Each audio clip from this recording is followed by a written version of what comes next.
Megan, I want to turn back to you because this question of how do we get eyeballs came to me yesterday when we watched CNN and MSNBC go into the apartment of the suspects in San Bernardino. And there are all kinds of ethical questions involved there, but I noticed that this morning on the front page of the LA Times that photos from the inside of the apartment were splashed across the cover. How does that kind of decision-making happen, and to what degree is it influenced by eyeballs versus news value? And to what degree do you feel that there's a media responsibility towards allowing the investigation to take place, or how do you grapple with that? Sure, I'll clarify a couple things.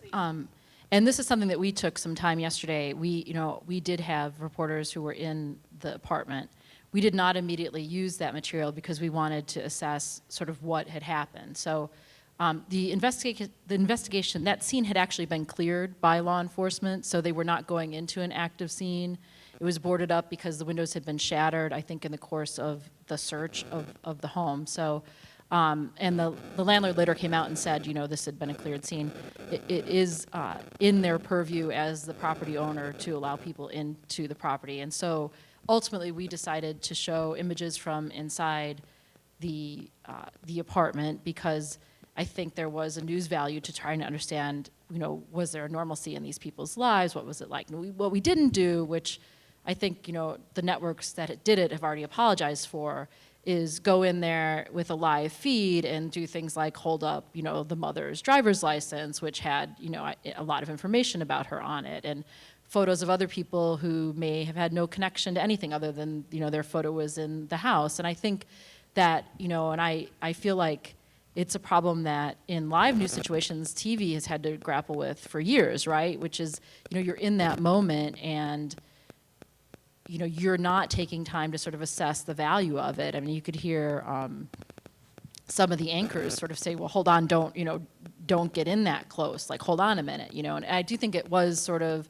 a moment to, and I think that probably a lot of journalism organizations are considering, like, how is this a teaching moment to think about, just because you can do it, should you, and what is the news value of something. So, and I do feel that, I feel like it's funny because we're not in exactly the same situation as like being live on air and talking, because, our vehicle for being live is actually written and visual in a way that's archived. I think if you went back and watched like most live news broadcasts in huge news situations, all kinds of errors get made, all kinds of things are said that, in that moment seemed true, and there were 3 shooters. No, there weren't, I mean, there were, lots of speculation.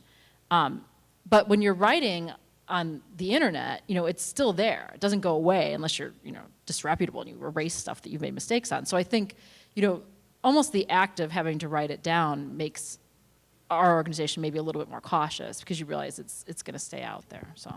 Thank you for that. Shahid, I want to connect you to this question in the sense that when we see media or politicians or others who make decisions that we agree with or disagree with, in this case, yesterday in response to this, I can't remember what the hashtag campaign was that started, but it was something like My Muslim Apartment or something along those lines that was basically a send-up, right, or a caricaturization of what was taking place. How is social media a platform and to hold media, all kinds of media, or even public officials accountable? And I know that you've been a force behind some social some hashtag campaigns for good. Can you add to this? Well, no, this is one of the examples of true empowerment. I mean, we've been trying to figure out how do we use these tools to empower average people to move the needle on media, and the hashtag campaign has become one of those ways. I mean, everything from Black Lives Matter, on, and this year, a lot of Muslims on social media who had been making points on social media, but they hadn't been moving the needle very much, realized that there was a lot of traction in hashtag campaigns. And why is that? It's because they elevate the discourse to a much more cultural level. It wasn't just about pointing out, inconsistencies or the facts or things like that. It was about telling a story in a hashtag, right? So when you do hashtag My Muslim Apartment, what you're doing is you're telling the story of ordinary lives, your neighbors. We have cats and dogs like you do. We've got, sporting equipment, and it was a very humanizing thing. And it was driven by that need to seem human in a social media sphere where everybody was focusing on the suspects and nobody was focusing on the outer circles. The brother that is a Navy veteran, the people in the community who had grown up in that community, who had worked in that same center, all these different things. And so that's. It was a very intelligent way to go about that, and we did this with the hashtag Muslim ID with Trump, and so we were all putting out, here's I served in the armed forces. I put up one with my diplomatic passport. I represented this country overseas. Here's my Muslim ID, we're trying to model by example. Here are creative ways to respond that aren't grievance-driven. They're not depressing. They're actually uplifting, inspirational. The more that we can respond in that way, it's not just about engaging with the media, it's about engaging with the public. That's, the thing about social media is you can't segment your audience the way that a lot of other traditional media can. Every audience is looking at you exactly the same time, and so you've got to tailor it in a way that everybody gets the intended message and nobody gets misdirected. Thank you. I want to start with our first audience question. And again, I want to go back and forth, so please submit your questions. If you're tweeting, we'll incorporate them into the conversation. And for our viewers online, please do the same. MPAC 15. So the first question we have is, I think, Shahid, if you can start with this. It seems the world we live in favors immediacy and shock value. What can be done to change the way we communicate the messages of peace and respect? Press releases are great, but flash mobs might reach a greater audience, just as an example. This is the great dilemma of the time that we're in. To be able to react quickly and to get something out there, it's not a skill everybody has. People have to learn how to be nuanced quickly. And people always ask me, how do you get good on Twitter? It's like, well, you just practice. You practice tweeting and you practice figuring out what gains traction with people. How do you condense a big idea into a few words in a way that people want to retweet it, right? It just takes practice. And so I do encourage everyone. That's why I encourage people to get on Twitter. It's just not just because you want to get followers and things like that, but because it's a great way to condense your thoughts. If you can, even like when you're on a stage, even if you can speak in tweets, people will then take it and send it out, and it's more than 100 people. It's thousands of people. So it's just people should just embrace this as a training mechanism. This is how you convey ideas. This is how you tell your stories. This is how and then that multiplies faster than you would ever imagine.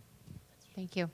The next question from the audience, I think, is for all of you. Any of you can jump in as you like. As decision makers who drive, curate, and disseminate content for mass consumption, what would you recommend to the American Muslim community by way of getting involved in shaping the message and balancing the inevitable bias that exists in today's world? For me at CBS, one of the most things, and I think that when we work together mostly, is with our youth internships. I can't tell you how many times, because once we hire someone, 9 times out of 10, it's someone that we've been more familiar with. And so I would say for anyone that is within, their college career, apply for internships. Those are, that accessibility, being able to become more familiar with, like, I have my current intern right now is Sikh, and from the Sikh community. And I think that it has been so wonderful, not only for himself, he wants to be a director ultimately, but for also all of the employees on my hallway that see him every day, and they are exposed to someone different. So I would really say that how do we change that narrative, or how can we become more a part of the conversation or a seat at that table? For me personally, it would be internships, getting into the system, getting into the door, and making sure that your voice is heard, because that's the one thing that we all can utilize, whether it is on Twitter, whether it is in print journalism, but it is making sure that you do have a voice and have people really get to know you and not assume that they know you just because of what we can see out here. I would say along the same lines, I think being active in fields and careers that have the influence, right, to shape the storylines is important. And I think it's not about, I don't think Muslims should, go into journalism to cover the Muslim community. I think they should go in and Exactly. cover a range of Yes. things. But I think the fact that, like in our newsroom, there's a number of people who are Muslim and practicing, and that influences sort of, your daily experience, and also is a resource when something happens to talk to them. So like one of our photographers, Irfan Khan, actually lives out in the San Bernardino area and has been in that community for years. And so when, this happened, he's already out there, and also someone you could just talk to and say, hey, Irfan, how is the community feeling about this? Like, what can you tell us about this family? And what can you tell us about being a Muslim in this area? And that's all really important, I think, to sort of contextualize and understand what happened beyond just like dropping in from, the city of LA and trying to sort it out. I do want people to take a step back and think about the way things were with respect to the Muslim community in the days after 9/11 compared to today. Back then, I would hear people talking about us as if we were, in a very anthropological way, like we were like animals in a zoo or something, that no one could interact with us. Now today, when I turn on TV, I see familiar faces. I see talented people who are, I see, the people in this room I've seen on TV, where Muslims are part of the conversation. I see, I get contacted by reporters who are Muslim themselves. I see op-eds being written by people who started out as bloggers and became pundits. And if you add onto that the Muslims who are increasingly active in Hollywood, the Muslims who are increasingly active in the industry of creative industries, we've come a long, long way, and it has moved the needle in tremendous ways. And even when you look at the new media space, look at the rising YouTube stars, look at people who are out there who are part of those conversations. We're there, and we have the mechanism to keep that moving. We've just started. Thank you. I want to shift back to television a bit because we had a huge advance this year at the Emmys when Regina King won an Emmy for portraying a Muslim character who was herself a hijab-wearing or a headscarf-wearing character in a positive role. And that, I think, was a huge shock. I think for many of us within our communities to see that kind of role first exist out there. And then this fall, there's also shows like Quantico that feature Muslim characters in more and more roles. What do you think is, where are the possibilities for better portrayals on television and in film of Muslim characters? Because this is one of the places, one of the most common grievances, if you will, or criticisms of Hollywood is the ways that we're reduced to such a caricature. The possibilities, I definitely think that they're endless right now because there are so many more people that are writing. And that's before an actor can ever act, someone has to write it. And so that's why when I was talking about internships, when I talk about informational interviews, it's so important to make sure that that voice where those creators are created, that can be seen as four-dimensional people, as human beings that have lives, that own cats and dogs, that have, that eat pizza. I think that the more that we're able to see that, so the possibilities absolutely are endless. One of the things that we did this year that I'm extremely proud of is that we had an event with all of our casting directors. And we kind of had a real talk about when does diversity come into play, and you can't let whatever makes someone diverse supersede their character.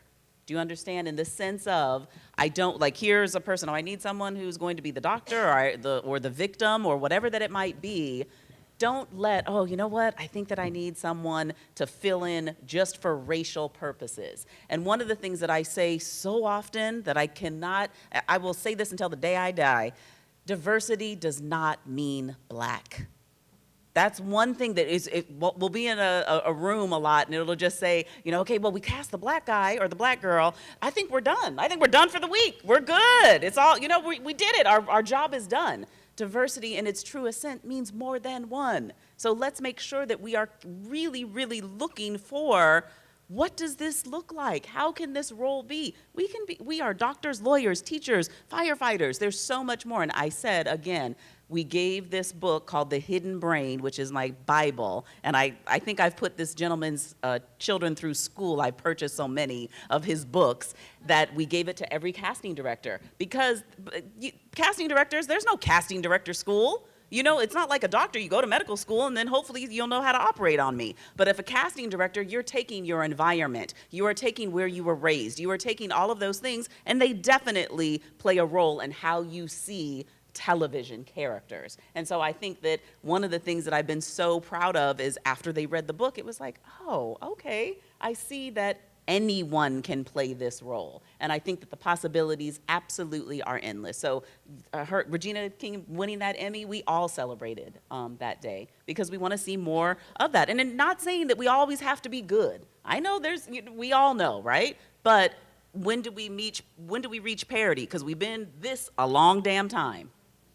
You know, in terms of diversity, for people who think it's not just diversity for diversity's sake. Yes. It's what the public wants. And if anyone doesn't believe that, take the top 30 YouTube stars in terms of subscribers and number of views and line them all up and look at how diverse they are Of course. compared to what you would generally expect. And believe me, I don't want diversity for diversity's sake either, because it'll say, does the most qualified get That's the what people role? want. Of course, but look at the numbers. Diversity does not, like I've said before, it's a smart business imperative. And people are leaving so much money on the table, it's ridiculous. So that's one of the things. It's not just, oh, let's just throw in someone of color and we're done. Check the box and we're good. It's not that.